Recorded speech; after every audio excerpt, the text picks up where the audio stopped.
नमस्कार दर्शक बंधु आपण मैंने जानी सेप्टेम्बर 1 तारिख रु आरंभ होती सुभद्रा योजनार फॉर्म अप्लाई करवा। तो आम आज आपको कही रखुचु आम पाखे फॉर्म टी अच्छी सुभद्रा योजनार फॉर्म टी अच्छी सुभद्रा योजनार किपरि भाव में आपण मैंने फॉर्म फिलअप करेंगे तार पूरापूरी मुझे आपको देखी केमी फॉर्म फिलअप करेंगे जहाँद्वारा कि आपको भूल हे ना कहीं बहुत लोग बर्तमान चाहते केमी आम फॉर्म फिलअप करूँ काले भूल हो पारे। तो प्रथम आम जाणी रखा चाहिए कौट ये फॉर्म टी मिलूँ ना आप अंगनवाड़ी केन्द्र में जी अंगनवाड़ी दीदी को आप कहे ये फॉर्म टी आपको से देवे अंगनवाड़ी केन्द्र में मिलूँ बिना कौन मूल्य आप फॉर्म टी को पाइपर। मन रखते ये जो देखो सुभद्रा योजना लिखाई यही फॉर्म टी आपको देवे अंगनवाड़ी केन्द्र ये फॉर्म टी आनला किभली भाव में फिलअप करिए पूरापूरी लिखाई गोटे गोटे पॉइंट लिखाई मुझे गोटे गोटे पॉइंट उपर कहबी केमी फॉर्म टी को फिलअप करिए संपूर्ण भाव में ठीक से आप फिलअप करिए जहाँद्वारा किसी असुविधा हेनी ना न कटि पारे। आउ ये जो फॉर्म फिलअप करने आपन आधार कार्ड हूँ मुख्य आधार कार्ड टी थिबा दरकार। आधार कार्ड रे जहाँ ना अच्छी बापा ना बा स्वामी का ना आधार कार्ड रे date of birth mobile number जो अच्छे से ही सब ही फिलअप करेंगे ए सर्टिफिकेट किसी आवश्यकता ना। आउ मन रखिए आपंकर बयस 21 वर्ष रु 60 वर्ष होता दरकार तार भितर जो मैंने थे से इलिजिबल होती सुभद्रा योजना नुआ सरकार मोहन सरकार जो आसी सुभद्रा योजना आप काली गत काली आरंभ हो सारे आप आसतु मुझे बर्तमान देखी किभली भाव में यही फॉर्म को आप फिलअप करेंगे। बर्तमान आम किभली भाव में सुभद्रा योजना फॉर्म को फिलअप करिया देखंतु आरंभ करिया। प्रथम जो देखिए प्रथम अच्छी प्रथम लिखाई संपूर्ण नाम आधार अनुजाई मन रखु जहाँ भी करेंगे आधार कार्ड रे जहाँ थब आधार अनुजाई नाटी लिखे एते सर्टिफिकेट किसी ना जहाँ आधार थे आधार ना लिखे प्रथम आम ना लिखे आधार जहाँ ना थब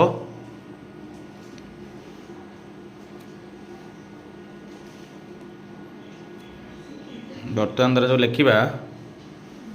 नाटी आम द्वारा शुभस्मिता पुआण जो शुभस्मिता लिखले शुभस्मिता पर जो स्पेस आम दौचे से गोटे घर गोटे छाड़े तापर लिखा पुआण तापर जहाँ थब से लिखे जदि बड़ थब ना लिखापी बड़ लिखे ना ना सेमती लिखे। देन 2 नंबर को आसवा आधार संख्या माने आधार नंबर केते आप जो 12 टिकिया आधार संख्या अच्छे 12 टिकिया आधार नंबर लिखे जो नंबर कि आपड़ से जो 4टा 3टा घर होती से 12टा संख्यार आधार नंबर लिखे। तो आम एग्जांपल लिखुचु 1 2 3 4 देखो जमी आम लिखुचु 1 2 3 4 आम 12टी संख्या ये 12टी संख्या लिखे आप आधार कार्ड जो नंबर थब से नंबर 12टी लिखे। तापर आम आसवा 3 नंबर हूँ स्वामी बा पिता नाम आधार अनुजाई जदि तुम मैरेज कर तुम स्वामी का नाम लिख जहाँ आधार थब जदि नाई आधार बापा ना अच्छी ताले बापा नाम लिख लिखिले बर्तमान बापा ना जहाँ आमर अच्छे आधार आम फिलअप कले बापा ना। तापर 4 नंबर पॉइंट को आसवे 4 नंबर पॉइंट अच्छी जन्म तारीख जहाँ आधार जो जन्म तारीख अच्छी से ही जन्म तारीख पकेबे जो जन्म तारीख पकेबे जेमिति कि आधार कार्ड नियम अनुसार आमको 21 वर्ष होता दरकार ना आम इलिजिबल हेबा ना। देन बर्तमान आम फिलअप करिया जन्म तारीख धर जो 25 एप्रिल 1995 25 एप्रिल 1995 आम ये भाव पूरा ठीक से लिखा मन रखु पूरा धीरे जमी भूल हेनी। तापर 5 नंबर हूँ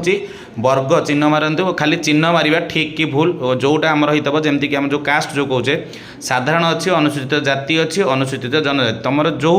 वर्ग होता से घरे ठीक मार धर साधारण साधारण घरे आम ठीक मारिबा से भाव जहाँ अनुसूचित जाति होता जहाँ अनुसूचित जनजाति होता जोटा आम कह जेनराल SC ST तुम जोटा होता से ठीक मार ठीक से। देन 6 नंबर अच्छी शारीरिक भिन्नक्षम 6 नंबर शारीरिक भिन्नक्षम माने आम भिन्नक्षम कि कह हाँ कि ना जदि किसी भिन्नक्षम थब सर्टिफिकेट थब तो हाँ मारिबा नाई जदि आम नाई आमर ठीक मारिबा।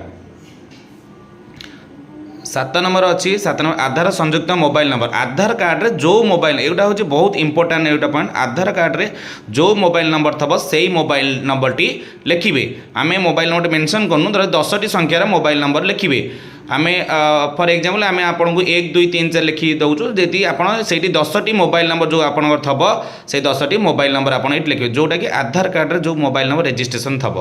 तापर 8 नंबर पॉइंट हूँ गोटे हूँ विकल्प मोबाइल नंबर जदि अल्टरनेट मोबाइल नंबर किसी आपंकर अच्छी आपड़ से लिखिपारे न लिखिपारे भी चलो किसी असुविधा नहीं जदि गोटे नंबर सब आधार अथवा यूज करुथे से गोटे नंबर हो पार। 9 नंबर जिला आपणकर कौन आपंकर जो जिला से लिखिए धर आम लिखा कटक आपंकर जो अंचल जो जिला आपंकर होता है से आपंकर जिलार नाटी लिखिए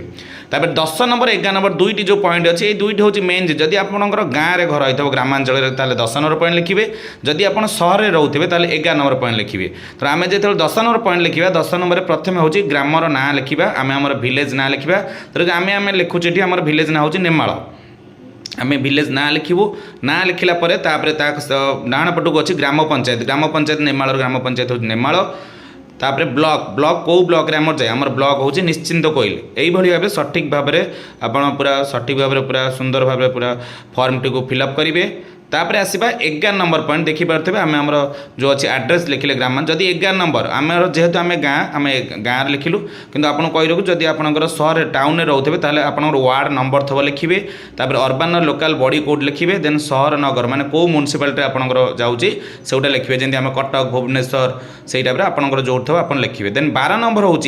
आधार सक्षम संचय खाता थी बैंक नंबर आपंकर आधार रे जो माने आप बैंक जो सेविंग कर अकाउंट कौ बैंक अच्छे से बैंक येटा लिखिए देन धर आम जब स्टेट बैंक होता आम लिखा SBI तो आम स्टेट बैंक अच्छी आम तार सर्ट लिखला SBI से जापर आम स्टेट बैंक अच्छी अकाउंट भल भाव देखी दिखाँ आउ थे मुझे देखा जे कि आम यहाँ हूँ प्रथम पेज सुभद्रा योजना जो फॉर्म पे मिलूँ यहाँ हूँ प्रथम पेज तापर आम जा सेपट को आम देखा आम द्वितीय कौन अच्छी ख यहाँ हूँ क विभाग आम ख विभाग देखा कौन अच्छी भल कर देखो ये हूँ आसवा ख विभाग घोषणा नाम अच्छे जोटा को आम कहूँ आम गोटे डिक्लारेसन दे था ये डिक्लारेसन होती प्रथम लिखाई मुझ द्वारा घोषणा करुँची जे पूर्व पृष्ठार उल्लेखित थी मोर ज्ञान अनुजाई सत्य अटे मु ज्ञात जे एथिरु कौनसी मिथ्या प्रमाणित हेले यही आवेदन को प्रत्याख्यान करा जाय पारे एवं आईनगत कठोर कार्यानुष्ठान ग्रहण करा जाय पारे दयाकरी प्रযোज्य स्थान में चिन्ह मारतु एथरे जो भी अच्छी सब जगह आपको ठीक मारिया पड़ो कहीं ना जदि एथुरु कोटे भी आप इलिजिबल नुहति ताले आपको सुभद्रा योजना पैसा मिलिबो नाही जमी प्रथम अच्छी प्रथम आम ठीक मारिबा मु ओडिशार बासिंदा अटे ताले मु निश्चित मु जदि ओडिशार बासिंदा न होइतेबी ताले मु इलिजिबल हेबी नाही 1 जुलाई 2024 सुधा मोर बयस 21 वर्ष कि ताठू अधिका एवं 60 वर्ष कम होता ताले से 2 नंबर भी ठीक मारिबी तो सब जगह आम ठीक मारिबा गोटे गोटे गोटे गोटे आम सब जगह ठीक मारिबा कहीं ना जेतिक भी नियम लिखाई आप भलसे पढ़ीदेवे जहाँ भी नियम लिखाई यही नियम अंतर्भुक्त आपड़ होते जदि न होते ताले आप इलिजिबल नुहे लास्ट शेष अच्छी मोर परिवार वार्षिक आय 2,50,000 टंकार कम होता कहीं 2.5 लाख जार अधिका होता सी आम इलिजिबल नुहति ये हूँ भाग ख सरला देन आसवा भाग ग हूँ एतद व्यतीत मु निम्नलिखित सम्मति जनाऊँगी जहाँ जो 4टी 5टी लिखाई से आप ठीक से पढ़े जमी प्रथमटी मुझे पढ़ी रखुच्छी मोर प्रामाणिकरण मान्यता पाइबापी UIDA जो आम आधार अच्छी आधार नंबर एवं जनसंख्या विवरण हासिल निमंते मु ओडिशा सरकार अनुमति प्रदान करुच्ची यही जो 5टी अच्छी ये सब आम एग्री अच्छे देन तापर आम शेष आसवा आवेदनकारी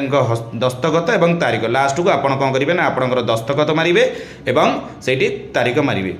आपड़ खाली जो दस्तखत करिया कथा दस्तखत करेंगे और आप जो दिन आप फॉर्म फिलअप करदेवे से तारीखटा पकेबे एतिक हूँ मन रखते जी भी आम आधार जो रही जहाँ फिलअप करेंगे संपूर्ण भाव में फॉर्मटी अंगनवाड़ी केन्द्र में मिलूँ संपूर्ण मागणा रूपे आपड़ से पूरा सुंदर भाव में फिलअप करेंगे आउ जहाँ भी जदि आमर किसी भूल थाए देखिपारे आम प्रायतः जहाँ भी अच्छे आम ठीक से लिखीचु आप देखिए आम भिडियोटी किपर लगे आप कमेंट माध्यम जनइबे निश्चित रूपे आम जानवा चाहिए जे फॉर्म फिलअप आपको किसी असुविधा हे ना।